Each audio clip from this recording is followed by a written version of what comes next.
రేవంత్ రెడ్డి అసెంబ్లీని లైట్‌గా తీసుకున్నారా అనంటే అవుననే సమాధానం వస్తోంది.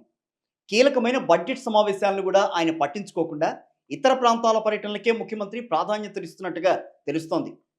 బడ్జెట్ సమావేశాలు ప్రభుత్వానికి చాలా ప్రతిష్టాత్మకం ఇవి. తాము ఏం చేయబోతున్నాం, ఏ ఏ పథకానికి ఎంత కేటాయించబోతున్నాం అని ప్రభుత్వ పరంగా చెప్పడంతో పాటుగా ప్రతిపక్షం బీఆర్ఎస్ అడిగే అన్ని ప్రశ్నలకి బీఆర్ఎస్సే కాదు అటు బీజేపీ కూడా అడిగే అన్ని ప్రశ్నలకి సమాధానం ఇస్తూ వారి సందేహాలను తీర్చే బాధ్యత కూడా ఇక్కడ ప్రభుత్వం మీదే. మరి ముఖ్యంగా ముఖ్యమంత్రి మీద కూడా ప్రభావం గట్టిగా ఉంటుంది. అలాంటి కీలక సమావేశాలను లైట్‌గా తీసుకున్నారా సీఎం రేవంత్ రెడ్డి? 7 రోజుల్లో 3 రోజులు అసెంబ్లీకి డుమ్మా కొట్టారు ముఖ్యమంత్రి. ఓ 2 రోజులేమో ఢిల్లీ చుట్టూ చక్కర్లు కొట్టారు. మరో రోజు గుంటూరు టూర్‌కి వెళ్లారు. అక్కడేదో పెళ్లికి అటెండ్ అయ్యారు ముఖ్యమంత్రి రేవంత్ రెడ్డి. అంతేనా?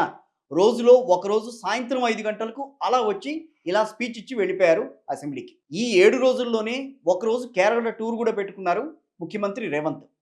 అక్కడ ఎన్నికల స్ట్రాటజీ మీటింగ్‌లో పాల్గొనేందుకు ప్లాన్ చేసుకున్నారు. దీనికోసం అసెంబ్లీలో నిర్వహించాల్సిన పెట్రోల్, ఎల్‌పీజీ సమావేశాన్ని కూడా రద్దు చేశారు ముఖ్యమంత్రి.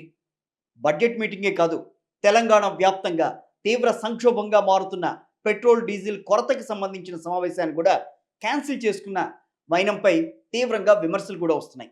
అయితే ఏ కేరళ టూర్ కోసమైతే ఇంపార్టెంట్ మీటింగ్లు క్యాన్సిల్ చేశారో ఇప్పుడు ఆ కేరళ టూర్ కూడా రద్దు కావడం విశేషం. వాతావరణం అనుకూలించకపోవడంతో సీఎం రేవంత్ రెడ్డి కేరళ టూర్‌ను రద్దు చేసుకున్నారు.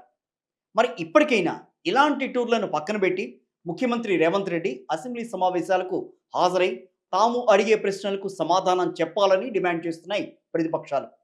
అయితే ఈ విజ్ఞాపనలను, విలువైన సమావేశాలను ముఖ్యమంత్రి పట్టించుకుంటారా లేదా అన్నది మాత్రం వేచి చూడాలి.